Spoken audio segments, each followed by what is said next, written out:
નમસ્કાર, આપ નિહાળી રહ્યા છો અટલ રક્ષા ન્યૂઝ. હું છું મેઘા અગ્રવાલ. જોઈએ સમાચાર વિગતવાર. ડભોઈ એક તરફ ગુજરાત સરકાર રાજ્યભરમાં સ્વચ્છતા અભિયાનના નામે લાખો રૂપિયાનો ધુમાડો કરી મોટી જાહેરાતો કરી રહી છે, ત્યારે બીજી તરફ ડભોઈ એસટી ડેપોમાં વાસ્તવિકતા સાવ અલગ ચિત્ર રજૂ કરી રહી છે. ડભોઈ ડેપો પરિસરમાં મુસાફરો અને વિદ્યાર્થીઓની સુવિધા માટે મૂકવામાં આવેલી તમામ ડસ્ટબિન અચાનક ગાયબ થઈ જતા ગંદકીનું સામ્રાજ્ય ફેલાવાની ભીતિ સેવાઈ રહી છે.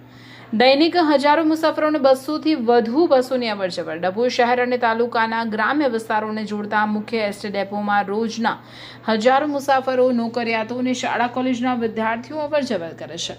આ ડેપો પરથી દૈનિક 200 થી વધુ એસટી બસોનું સંચાલન થાય છે. આટલી મોટી સંખ્યામાં લોકોની અવરજવર હોવા છતાં ડેપો પરિસરમાં કચરો નાખવા માટે એક પણ કચરાપેટી ન હોવી તે તંત્રની ઘોર બેદરકારી દર્શાવે છે.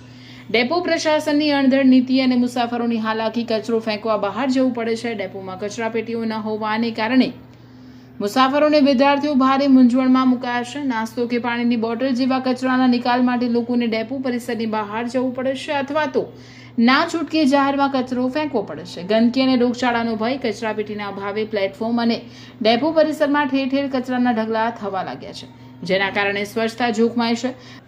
હવે સ્થાનિક નાગરિકોને મુસાફરોમાં એક જ સવાલ પૂછાઈ રહ્યો છે કે શું એસટી નિગમ ઊંઘમાંથી જાગીને તાત્કાલિક નવી કચરાપેટીઓ મુકાવશે કે પછી મુસાફરોને આ જ રીતે ગંદકી અને અસુવિધા વચ્ચે મુસાફરી કરવા મજબૂર રહેવું પડશે.